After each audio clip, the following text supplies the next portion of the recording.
He was a German pastor involved in an assassination attempt against Hitler. Hey everybody, my name is Eric and this is Blessed and Bookmarked.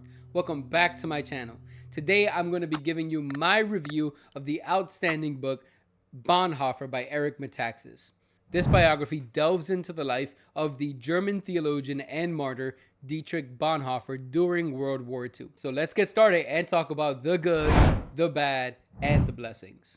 First, the good. Eric Metaxas did a fantastic job capturing the essence of Dietrich Bonhoeffer's life, passions, and ministry. We really get like this intimate feeling in this book, following Dietrich's upbringing through his childhood and even his personal letters to his fiancée while he's in prison. The writing style was very accessible and engaging, and that only helped because I was already so interested in learning more about this great man. And I appreciated how Metaxas provided all this historical and cultural context to better understand the impact that Bonhoeffer's choices and life had during such a turbulent time in history. Now let's move on to the bad, though I must admit it was a challenge to find any. The only drawback that really comes to mind was the fact that certain sections had so much detail and like historical places in Germany and in Poland and even in the United States and England and all over the place. He traveled a lot. And there was also so many people that you kind of lose track very easily. And that might be overwhelming for some people who are not familiar with the subject matter.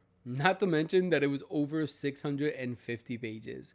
It still was a great read. It just took me a little bit longer than usual. And now my favorite part, the blessings. This biography was just filled with moments that were touching and convicting and ultimately strengthened my faith. And I would like to share 3 quotes that really touched my heart.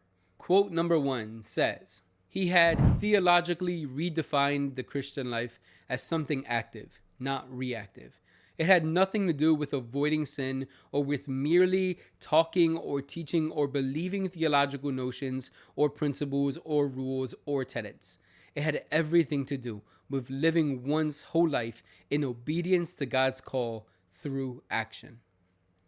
This powerful quote reminded me that there is an inseparable connection between faith and action. At first, Bonhoeffer practiced his faith as merely an intellectual exercise, but when he allowed the truth of the gospel to penetrate his life, he was never the same after that.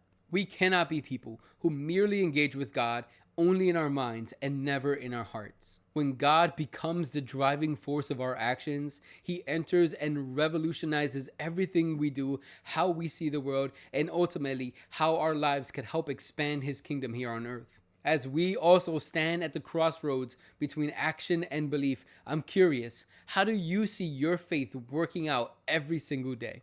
Let me know in the comments below. Here's quote number 2. It's from Bonhoeffer writing to his fiancée in prison. And he says, "I don't mean the faith that flees the world, but the faith that endures in the world and loves and remains true to the world in spite of all the hardships it brings us. Our marriage must be a yes to God's earth. Our lives have to be a yes to God's world.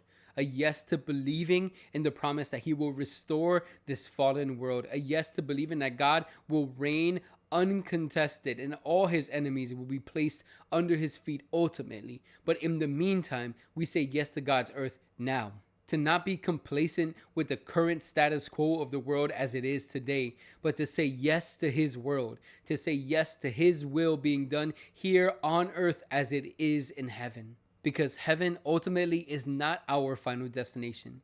We hope for a new heaven and a new earth restored by God, and to that place we say yes now. Saying yes to God's earth is saying yes to God's rule now. What does that look like in your life? I'd like to know. Let me know in the comments below. Finally, one of the most outstanding details of Bonhoeffer's life was his involvement against the Nazi regime. He was a German pastor involved in an assassination attempt against Hitler. This quote explains his rationale. "Silence in the face of evil is itself evil. God will not hold us guiltless. Not to speak is to speak. Not to act is to act."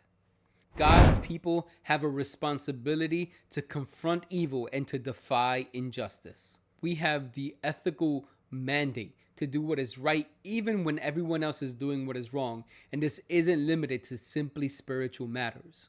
God's vision for this world involves social justice, racial equality, and the preservation of the dignity and value of human life.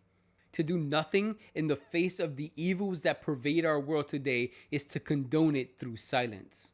This quote sparks a vital question. How do we, as the bride of Christ and his representatives here on earth, stand up and break the silence against all these evils that pervade our world today while being led by God's truth and his Holy Spirit?